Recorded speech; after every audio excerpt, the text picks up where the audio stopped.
And a Fox News alert, President Trump is scheduled to speak any minute at a rally in Cedar Rapids, Iowa. We'll go there as soon as he begins speaking, and we'll bring you the entire speech. Good evening and welcome to Tucker Carlson tonight. The special election in Georgia's 6th congressional district was more hype than, I don't know, anything since Y2K. Democrats spent tens of millions of dollars trying to flip that seat. They described the race as a referendum on President Trump. The press covered it breathlessly. What happened in the end? You know the answer.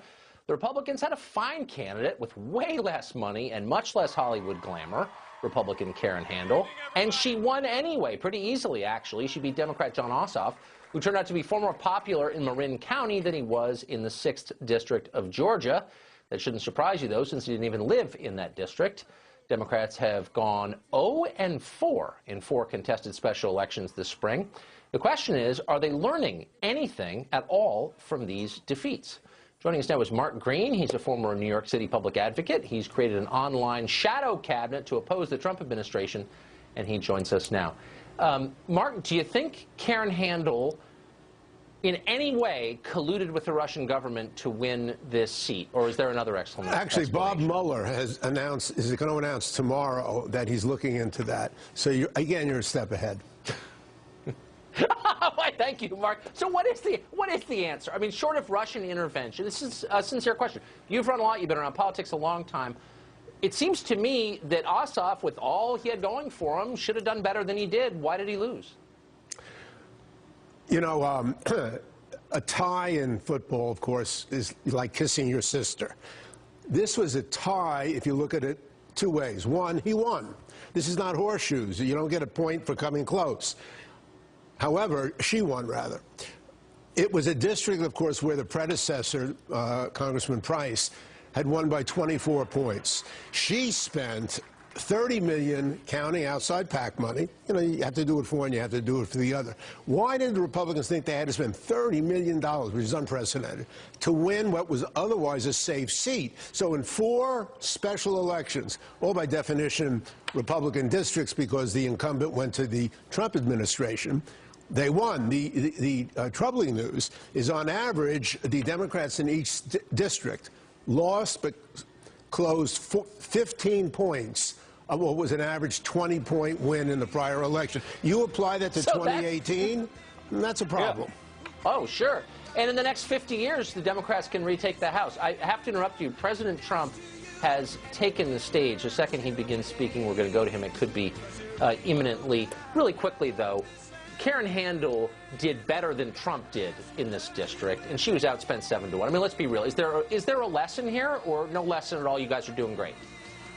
Neither. Each side should be wary. If Republicans think that this locks it for them, they're whistling by the graveyard and they don't look at data. No, I don't Hillary think Clinton won 23 congressional districts now held by a Republican.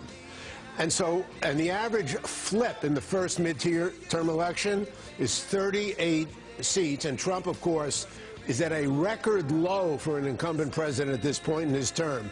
You put that together, I don't think anybody can confidently predict 18, other than if there's a wave election against Trump, which is possible, because of his numbers. We're waiting will for it. Gerrymandering, but honestly, the levies of gerrymandering stop that? I get it. But is there really no course correction necessary for the Democrats? You really look at yesterday and you're like, you know what? Good job, guys. Let's keep doing what we're doing.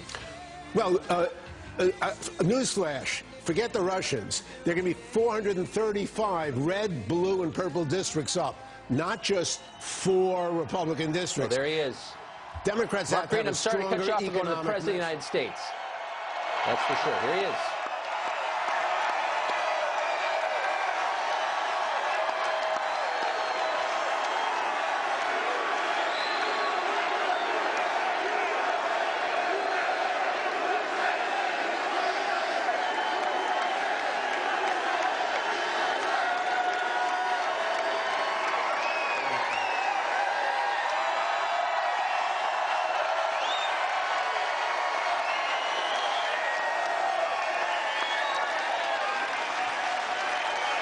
Thank you, everybody. It is great to be back in the incredible, beautiful, great state of Iowa.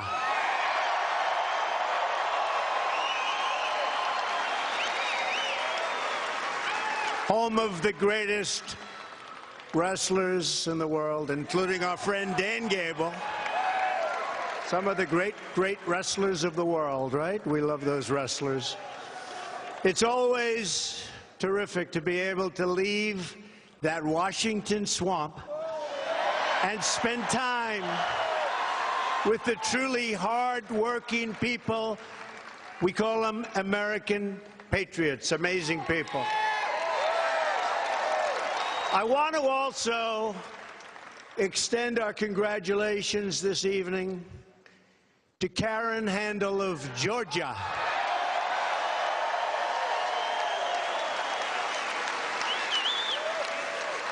And we can't forget Ralph Norman in South Carolina. He called me and I called him. He said, you know, last night I felt like the forgotten man. But he won, and he won really beautifully, even though a lot of people didn't show up because they thought he was going to win by so much. It's always dangerous to have those big leads.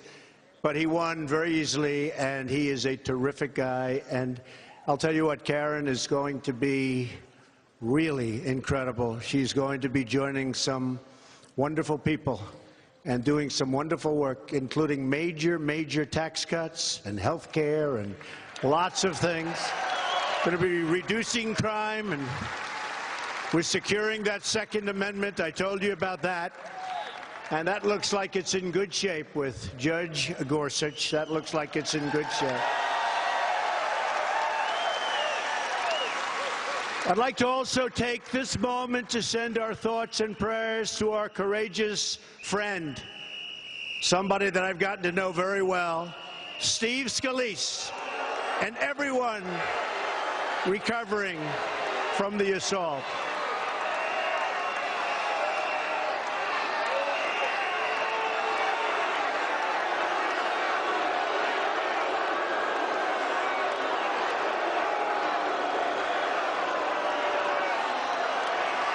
Never fails. Never fails.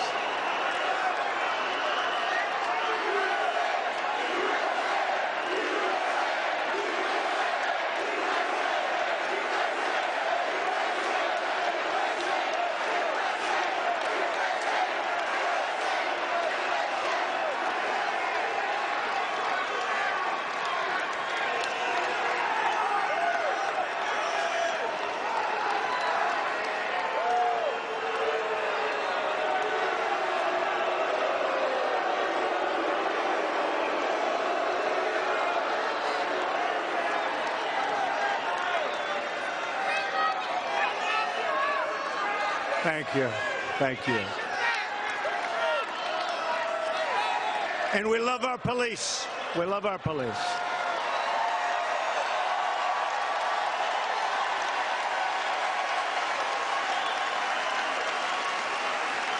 So to Steve we say, and he's a great guy, he was in my office the day before, incredible.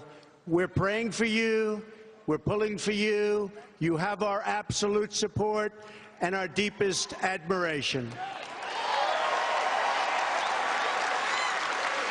And our gratitude goes out tonight as well to the Capitol police officers who saved so many lives. You know, they ran from the outfield in. They were being hit by rifle fire. They only had handguns, and they were able to get them. It was an amazing show of talent and bravery. So we want to thank all of the police officers who so bravely serve and protect us. Thank you very much. Thank you. Hopefully our nation emerges from this ordeal. It was an ordeal, terrible. More unified and more determined than ever before, and I can see it, and we are indeed more unified in our own way than ever before. You just have to take a look at what's happening here, right? If we set aside the cynics and the critics, we have a chance, and it's a great chance. It lies before us to do extraordinary things for our country in the years ahead. History is written by the dreamers, not the doubters. So, while we are here tonight to celebrate the amazing progress that we've already made, and we have made amazing progress, we're also here to lay out the next steps in our incredible movement to make America great again.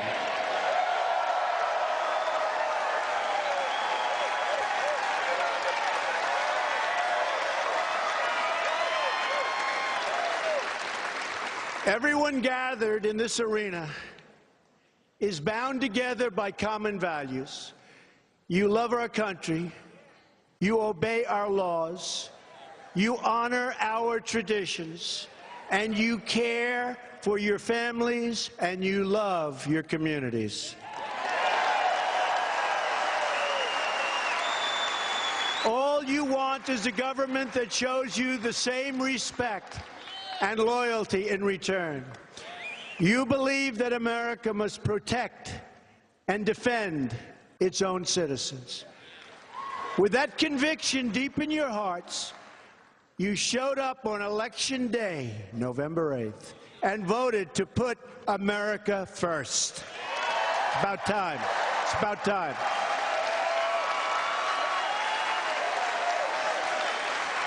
And from the moment I took that solemn oath of office, and every single day since, that is exactly what I've done. Put America first.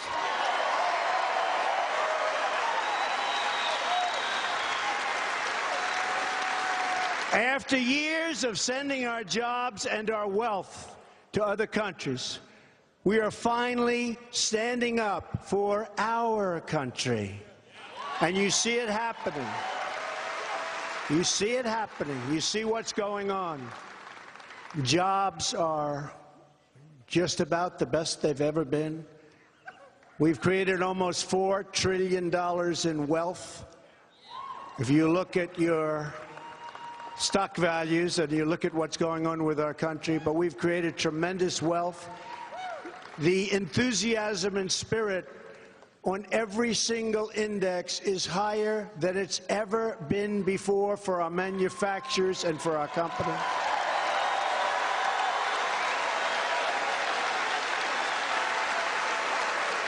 After spending billions of dollars defending other people's borders, we are finally going to defend our borders.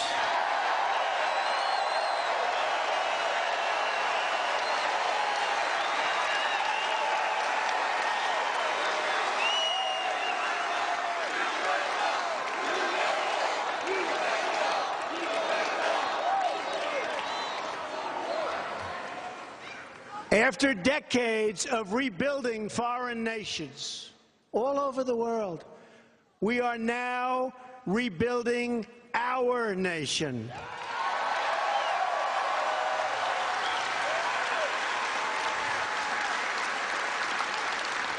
As of a few months ago, our country has spent $6 trillion in the Middle East, wasted, and the lives, thousands and thousands and thousands of lives. $6 trillion and thousands of young, beautiful lives. We started 16 years ago, and it's in far worse shape than it was 16 years ago, by many times over. So we spent all of this money, all of these lives, and let me tell you, I came in and took over a very, very difficult hand, but we're going to get it fixed. That's what you put me here for. We're going to get it fixed.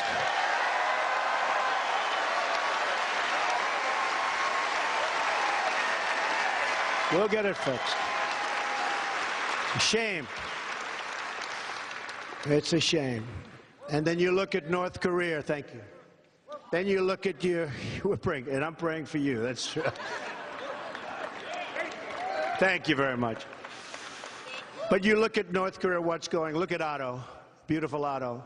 Went over there a healthy, wonderful boy. And you see how he came back. You see how he came back. So we've been given a bad hand, but we're going to take that bad hand and it'll all be good. In addition to that, we're going to start taking care of our country.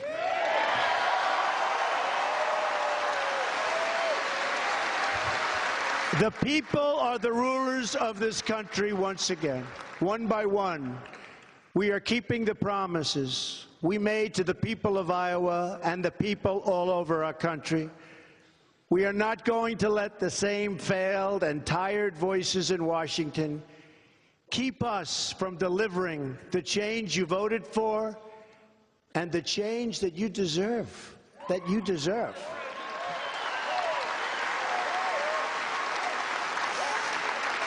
I do not answer to any donors or financial contributors. I don't care about them.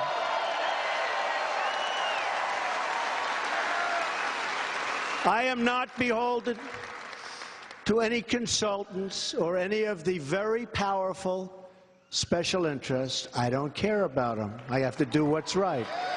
And if they're right, that's good. And we will never be intimidated by the dishonest media corporations who will say anything and do anything to get people to watch their screens or to get people to buy their failing papers.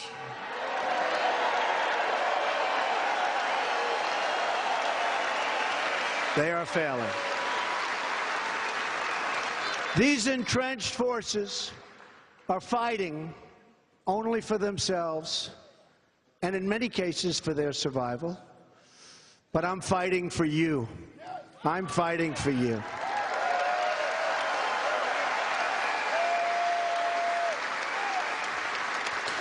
Fighting for your hopes, because your hopes are my hopes. I've had a great time in this country. I've had a great run. And it was time to do something. We all saw what was happening. It was time to do something. Your dreams are my dreams, and your future is what I'm focused on each and every day. We're going to make America great again. Believe me, we're going to make America great again.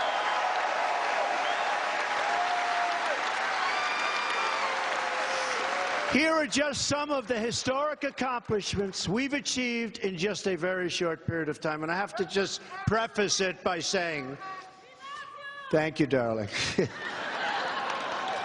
I have to preface it by saying, you know, I've been watching, and they're saying, President Trump has not produced health care. You know, I've been there for 5 months. If you remember, during the Clinton period, they worked for years and years and years. They never got health care. Obama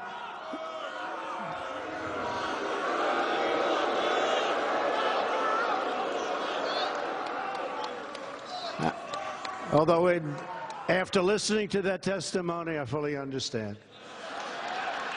But President Obama, his whole administration, pushing for Obamacare, which has now failed. In fact, I was just told by your great governor and ex-governor that your insurance companies have all fled the state of Iowa. Pretty sad, isn't it?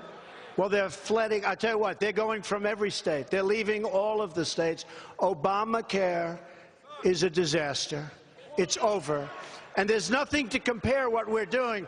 I hope the Republican Senate, if we went and got the single greatest health care plan in the history of the world, we would not get one Democrat vote because they're obstructionists. They're obstructionists. We wouldn't get one Democrat vote. If we came to you and said, here's your plan, you're going to have the greatest plan in history, and you're going to pay nothing, they'd vote against it, folks. Every single vote. So we have a very slim 52 to 48. That means we basically can't lose anybody. And I think, and I hope, Can't guarantee anything, but I hope we're going to surprise you with a really good plan. You know, I've been talking about a plan with heart. I said, add some money to it. A plan with heart. But Obamacare is dead. But it is interesting how they say Donald Trump is not producing health care, not producing. So we've produced so much legislation. I don't think any president, it could be somebody, I have to be a little careful because they'll say, he lied. So few presidents, few, just have to be a little careful because they'll say, headline, Donald Trump lies to the people of Iowa. I don't want to. But very few have done what we've done when you look at the regulations, when you look at all of, you know, they were saying, but he didn't pass legislative bills. I think it's 38, and we're going to be talking about them. 38. And if you listen to them, 38. But, and some of them are really big, having to do with regulation, having to do with lots of different things. But we're working really hard on massive tax cuts. It would be, if we get it the way I want it, the largest tax cut in the history of the United States of America.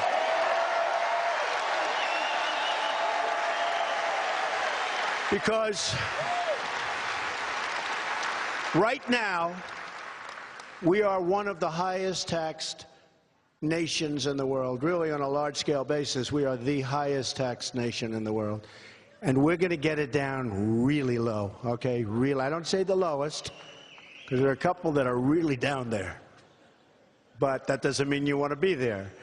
But we're going to have one of the lowest taxes from the highest tax, and we're working hard on it. And I think it's going to happen, and I'll tell you, I think health care is going to happen, and infrastructure is going to happen. You're going to have a lot of exciting things over the next few months, and I look forward to being able to produce it. Let's see what happens.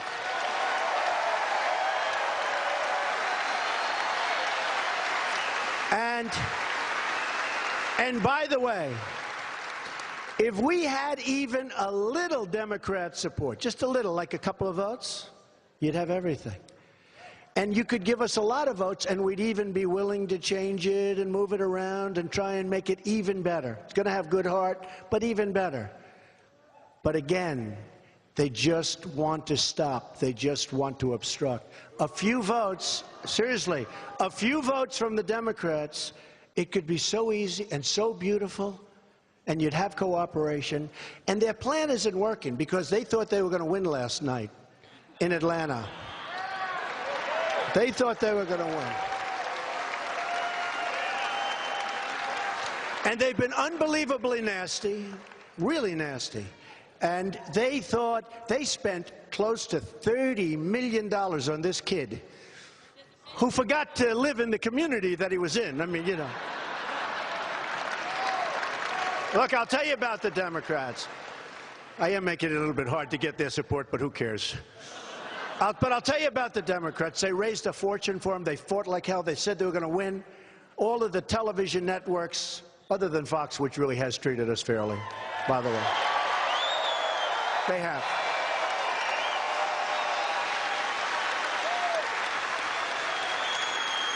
But they built these studios. CNN. Whoop. Hey, their camera just went off. I can't imagine. It's covered live. Their camera just went off. I can't imagine why. This phony NBC television network. They actually had one of the people say, you know, it was a little rainy last night. Maybe that was the difference in Karen's race. Can you believe that? But they had these beautiful studios. And if Karen Handel had lost, they would have blamed it on me, which is fine. But if she had lost, they would have been there for weeks talking about this. This would have been the greatest defeat in the history of American politics. When she won, when they said, projected winner is Karen Handel. Then they said, we switch to another program, right? So it was so short. They couldn't get out of there fast enough. And don't forget, this happened in Montana, right? In Kansas. Last night, South Carolina, with Ralph, who was expected to win and he won. California. So, but it's been incredible. So we're 5-0. We're 5-0.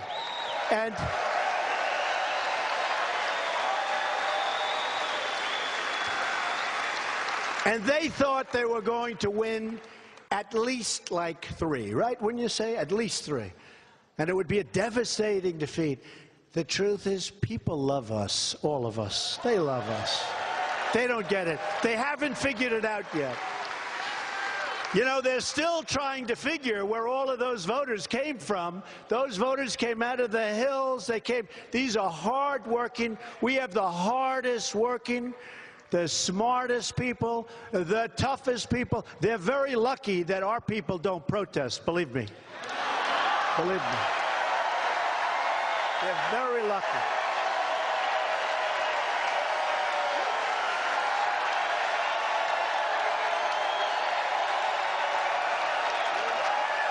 True.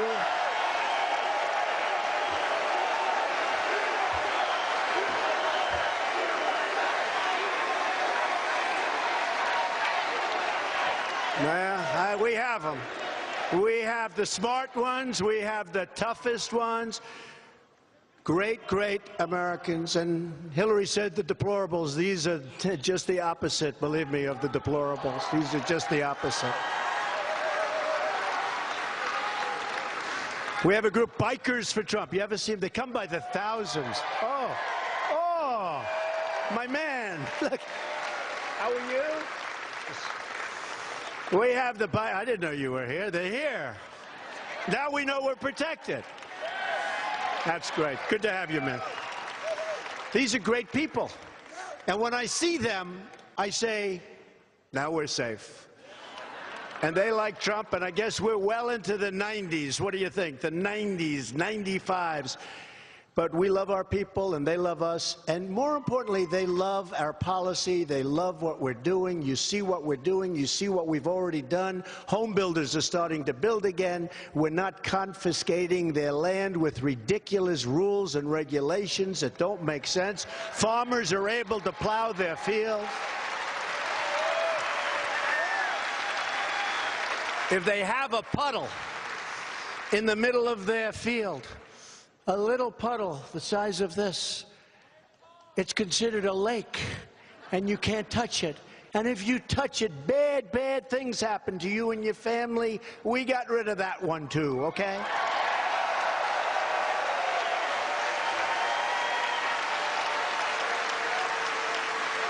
Unemployment is at a 16-year low. And manufacturing is doing phenomenally, and we have companies moving back. They're coming back. You know, in the state of Michigan, which has just been like an exit pool where car companies have left, I told them, you know what? You want to start leaving? You want to fire all these people? You watch what we're going to be doing. You watch what we're going to be doing. Not going to be too long. We have the legendary Wall Street genius Wilbur Ross here. He's our Secretary of Commerce. We have Gary Cohn, who is the president of Goldman Sachs. In fact, he's the president of Goldman Sachs. He had to pay over $200 million in taxes to take the job, right? So somebody said, why did you appoint a rich person to be in charge of the economy? I said, no, it's true. And Wilbur's a very rich person in charge of commerce. I said, because that's the kind of thinking we want. I mean, you know, really, because they're representing the country. They don't want the money. They're representing the country. And they had to give up a lot to take these jobs. They gave up a lot. When you get the president, this is the president of Goldman Sachs, smart. Having him represent us, he went from massive paydays to peanuts, to little tiny. I'm waiting for them to accuse him of wanting that little amount of money. They wanted that. But these are people that are great, brilliant business minds, and that's what we need, that's what we have to have, so the world doesn't take advantages of it. We can't have the world taking advantage of us anymore. And I love all people, rich or poor, but in those particular positions, I just don't want a poor person. Does that make sense? Does that make sense? If you insist, I'll do it. But I like it better this way, right? So we've achieved a historic increase in defense spending, and we've created a new office of accountability at the VA, our veterans, to ensure that our veterans get the care that they so richly deserve. Our veterans.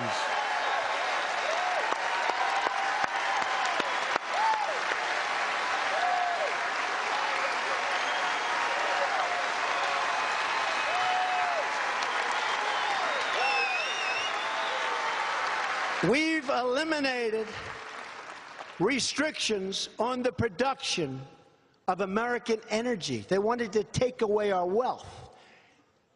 The world wanted to take away our wealth. We happen to be lucky. Under our feet, we have great wealth. Not only in the form of your kind of wealth, which is beautiful, fertile soil, but also in other locations in the form of energy. They wanted to take that power and that wealth away from us. And we've ended the war on clean, beautiful coal. And we're putting our miners back to work.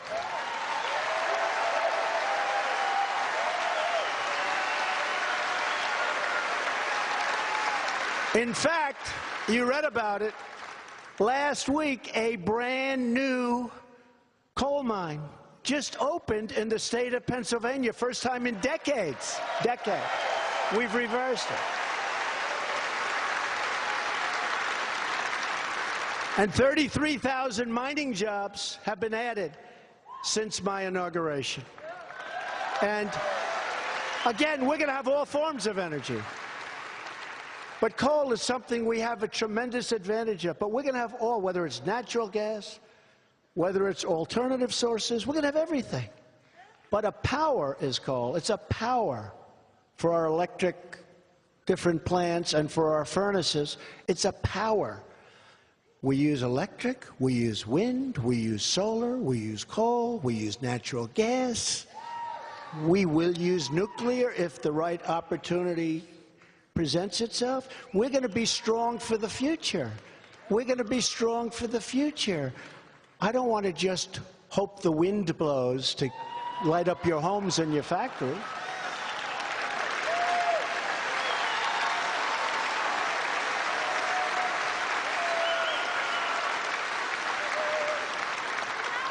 As the birds fall to the ground.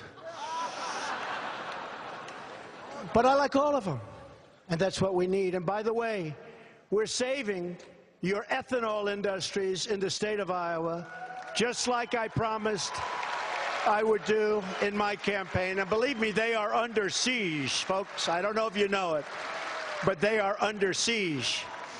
We've approved, first day, the Keystone XL pipeline and the Dakota Access pipeline. First day one.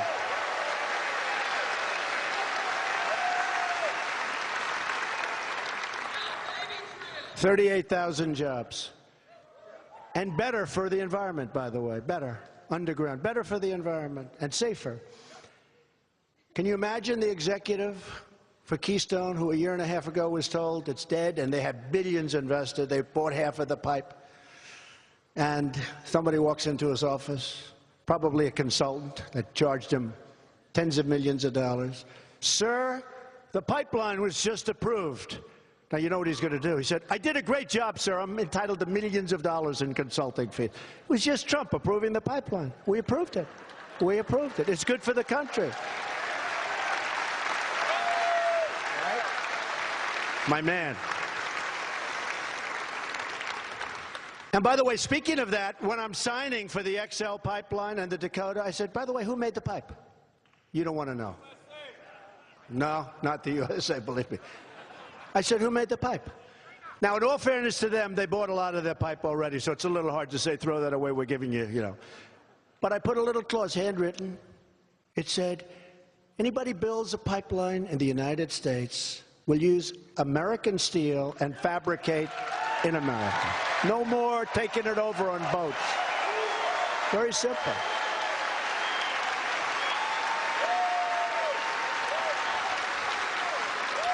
We've signed 39 pieces of legislation. That means going through Congress, folks, because, you know, they tell you, these guys, the fake news, they tell you it's fake news, fake. Not all of it. Some of it's good, and some of the people are great, actually, but some are real bad, and they're really fake. But if you listen to them, we didn't pass any. We passed 39. I'm not talking about executive orders, which we've signed a lot. I mean, we have really signed a lot. And we've gotten rid of a lot of really bad pieces that were signed by President Obama, believe me. But if you listen to the fake news, they say, like, he didn't pass any legislation. Everything's executive. It's wrong. 39 pieces as of today. Some of them very important. Now, my biggest pieces are yet to come. Hopefully, taxes. Hopefully, health care. Hopefully, infrastructure. And when they come, that won't be good enough either, so you watch. But we've also done a record number of resolutions to eliminate the job-killing regulations on our workers, our companies, and our farmers. They're gone. They're gone.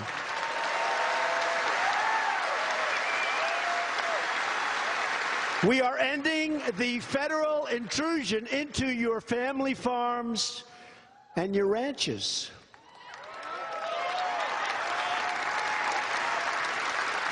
And we're also working very, very hard to get rid of the death tax so that you can pass your farms onto your children and onto your grandchildren.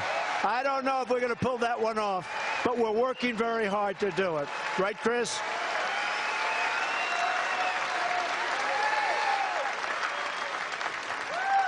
This way you can pass your motorcycle on, okay? Forget about the farm, right? That's not so bad either. I've seen what you ride. Not so bad. But we're working on, I don't know if that one's going to get pulled off, but it should, because you should have a right. Why should you be double taxed? You should have a right to pass your farm onto your children and onto your grandchildren. You should have that right.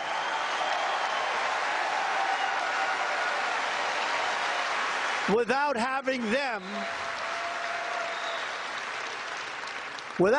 them going out and borrowing a fortune, not being able to make payments, losing it to the banks. It's not fair, so we're working hard. Let's see if we pull it off. We're going to try very hard, I can tell you. I don't know, but we're going to try. No longer will the EPA be telling you how to run your business or do your job or live your life. Instead, it will focus on its true mission: clean air and clean, beautiful, crystal water, nice, beautiful, clean water. That's what we want, right? Right?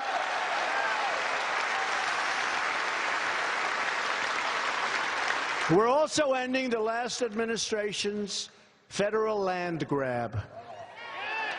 We believe states, communities, and private landowners know best how to manage their own resources. We've made a lot of progress in that. Ryan Zinke. We want to see local control. That also means we're not going to let foreign bureaucrats plan our economy or tell Americans how to run their country. You know what I mean? When I campaigned for president, I promised to renegotiate or to leave any deal which fails to serve America's interests. And I'm not going to allow other countries to take advantage of the United States any longer. And for that reason,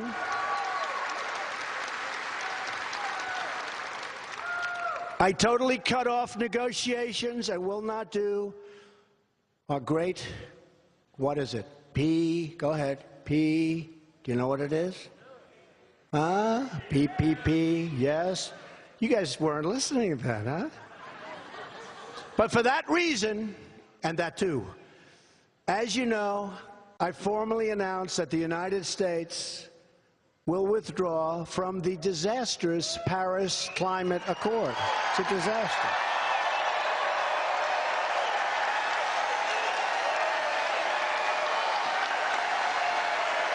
It's a disaster.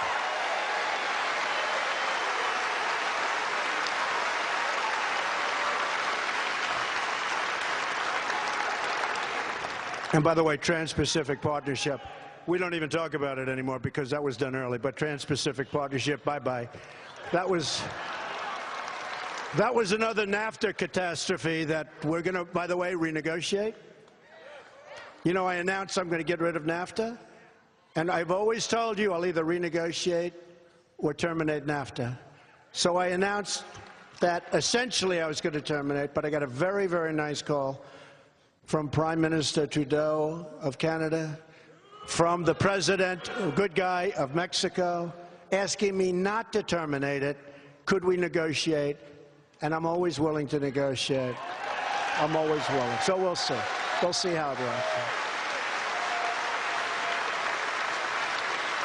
But it's been very unfair to the United States. Now, all you have to do is look at all the empty buildings, all the empty plants and factories all over the country. NAFTA has been a disaster, so we're going to either renegotiate it successfully, which would be my first choice, or we're going to terminate it, and that's going to be that.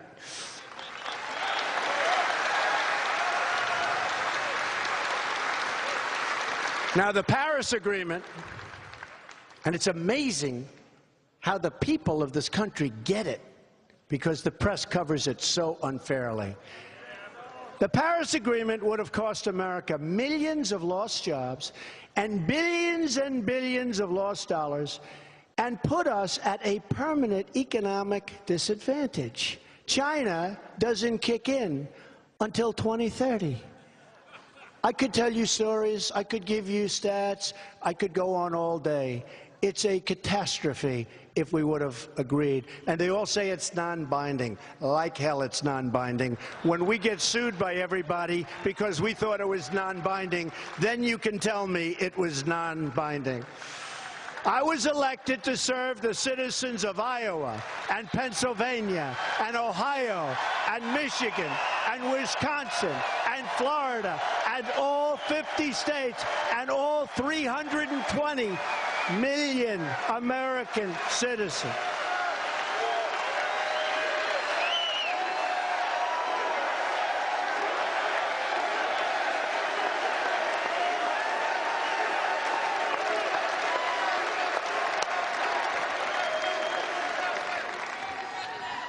By the way, this is a big place. This place is...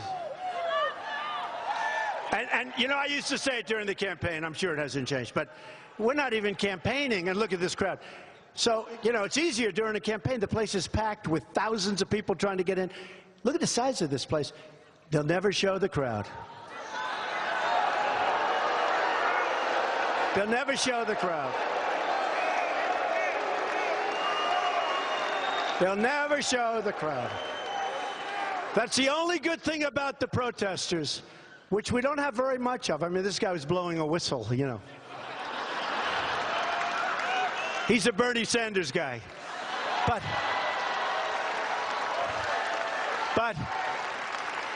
we don't have many. But when we do have one, the only good thing is the cameras have to go, and they have to go sometimes up into the look at the corners, way up in that arena.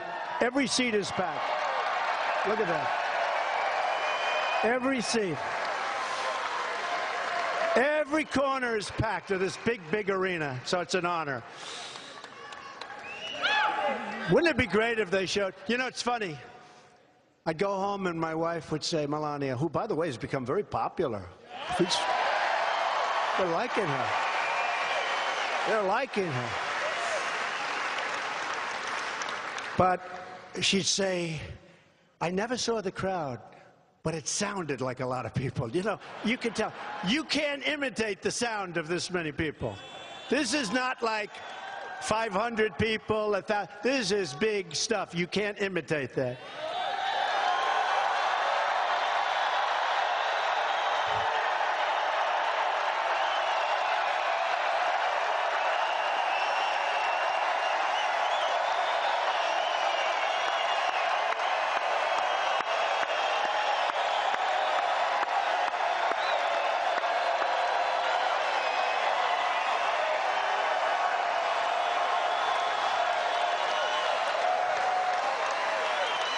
You know what they don't understand?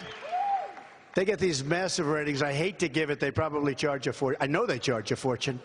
But all those television cameras, all those live ones, and I hate to do this, but they'd get even better ratings if they'd show that. And I try and convince them, but that they can't do. They just can't mentally handle that one. So it's one of them.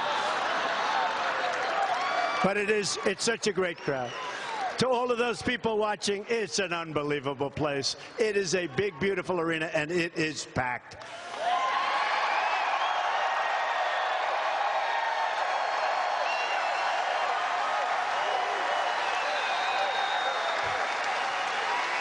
So as you may know, there is another absolutely terrible deal from the previous administration. See how nice I am? I say the previous administration as opposed to the Obama administration. That I have recently rescinded. Last week I announced that we are canceling the prior administration's completely one-sided deal with the Castro regime in Cuba.